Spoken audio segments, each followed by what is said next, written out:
In this video, we will learn about HTML forms. If you have not watched previous videos, then you can click on I button or you can find the link of web development playlist in the description. So basically, a form in HTML looks like this. These are the same forms that you see on a login or a sign up of a website. We can also style up our forms using CSS that we will look in our CSS videos. Forms in HTML are made using form tag. Here you can see the syntax of form tag. Let's know more about what this action and method attributes are and what are their work. Action attribute is the attribute that has value of the URL or the website where we are submitting our form. This is the part of backend development, so we will learn in it. While creating forms in HTML, we will leave action attribute empty here. So basically, whenever you click submit button in your forms, then the data of form is sent to the URL that you have specified in your action attribute. For learning about method attribute, we first have to look what HTTP requests are.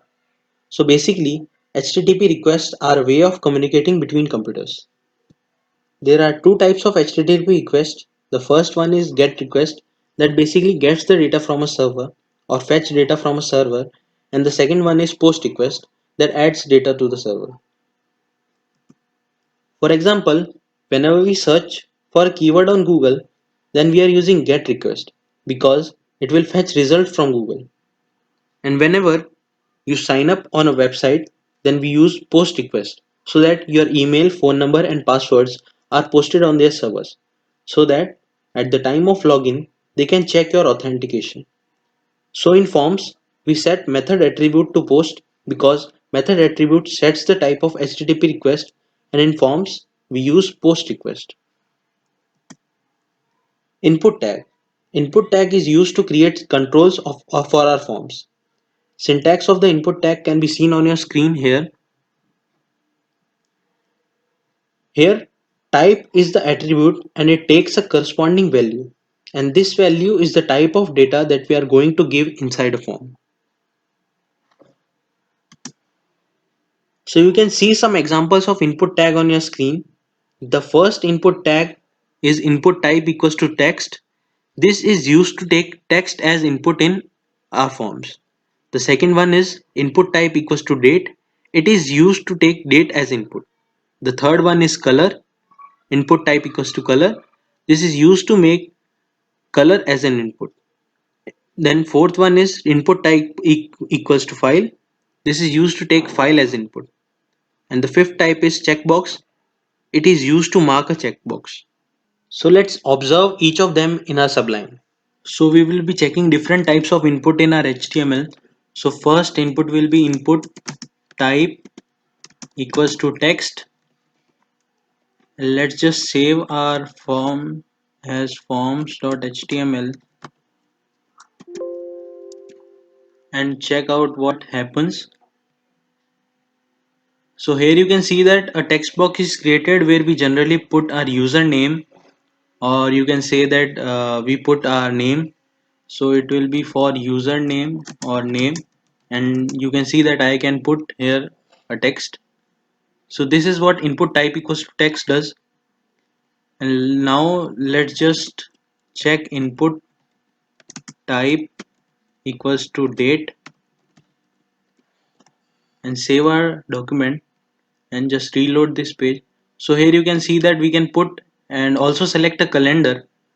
So this is what input type equals to date does, and here you can select any date. So here a date is selected, and let's just go on to input type equals to color. Let's just save it and see.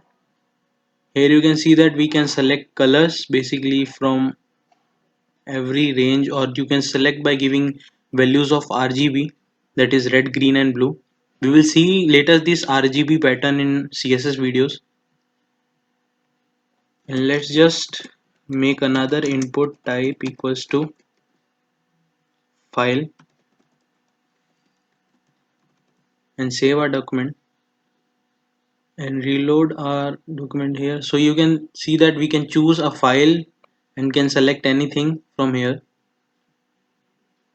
And let's last, that is input type equals to checkbox, and let's just save our document and reload it again. So you can see that here a checkbox is created where we can select it and unselect it. So this is what input type means. And let's just create a form here. So for creating a form we need to first enter an email. So input type equals to email, and let's just save our document and reload it. So here you can see that a text box is created where we can put our email. And let's look into another, that is for username, input type equals to text, and let's just save our document. And here you can see that we have got another text box, but they are in a line. So for breaking a line we use a br tag. So let's just use a br tag and reload it. So you can see that they are in a different lines. And after email text we use password. So input type equals to password.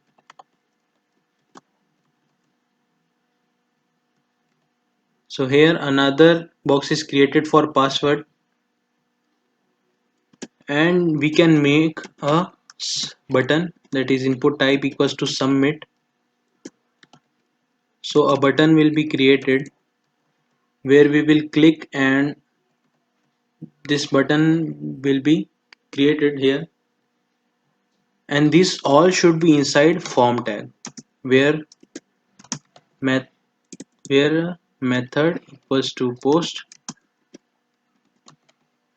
and action is empty, because we will be learning it in backend web development. And closing our form tag and saving our document. So here we will put our email, front end @gmail.com.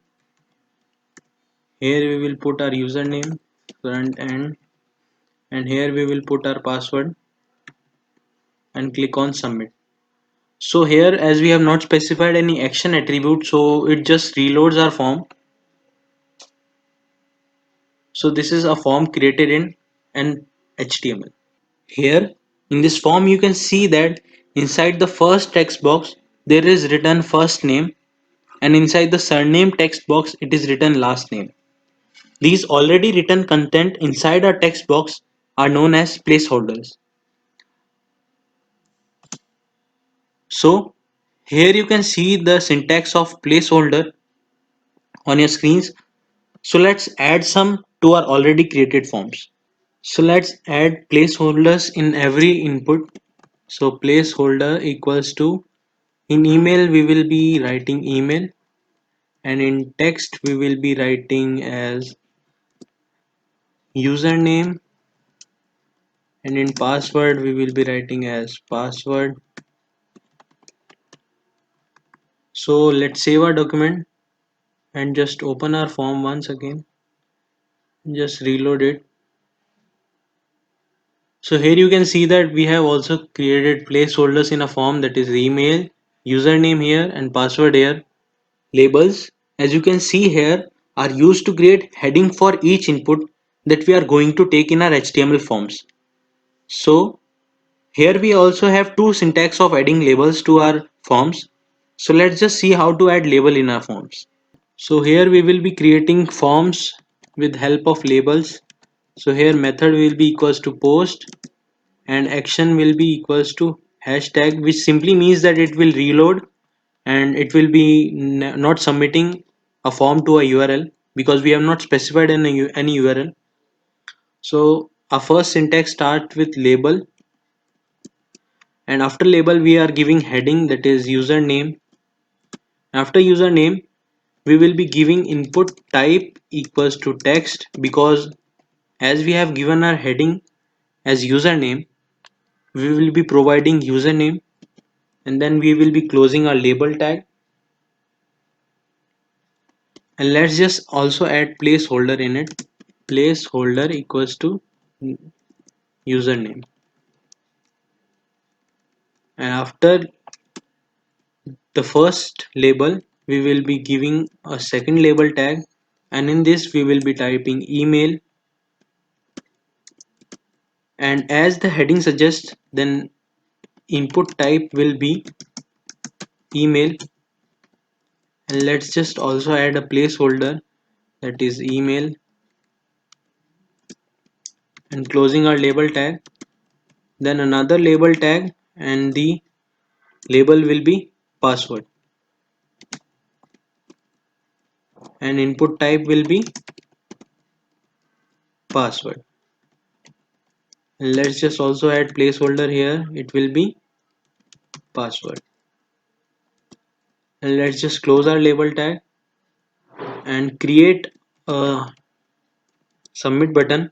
Submit,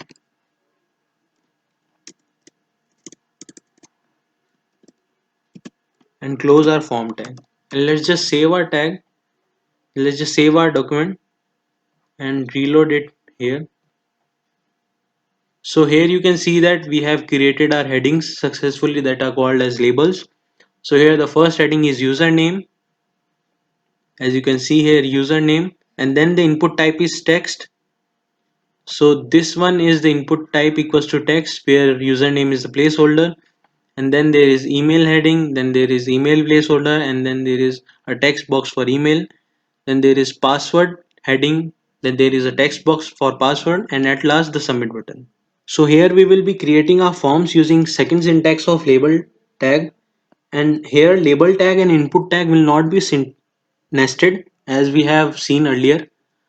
So here basically we will be using two attributes, that is for attribute and id attribute, and both of the attributes should have same value for connecting label and input tag. So let's just start with form tag, and here method will be post, and action would be hash. I have already told you why we are using hash here. And inside form tag we will be using label, and here we will be using for attribute, and let's just put its value as x, and put our heading inside it, that is username, and just close our label tag. And here we will be using input type equals to text, because username is text, and here id attribute will be used to connect label and input tag. So id attribute should have same value as for attribute. So input type equals to text, id equals to x, and placeholder equals to username. And another label tag for in email, here for will be different from the previous one, that let's just put it as y, because we will be connecting another label with another input type, that is email. And let's just put here as email, and input type equals to email, and here id attribute will be equals to y. So we have successfully connected the label for email and input type for email. And last will be label for equals to z. Here you can use any value or any string other than z, x or y. So here we will be using giving heading password. Let's just close our label tag, and in input tag type will be password, and id attribute will be z. So here also we have successfully connected our label and input tag. So closing our form, let's just add placeholder for every input. Placeholder here will be email and placeholder here will be password. Let's just save it and just reload it. So here you can see that there is no change in a form. It is as same as created by first syntax. So this is, there are two syntax for creating forms and labels. You can follow any one of them. Thank you for joining us. Please like, share and subscribe so that more of your friends get to know this skill, practice it and be a good web developer in the upcoming future. Thank you to all of you.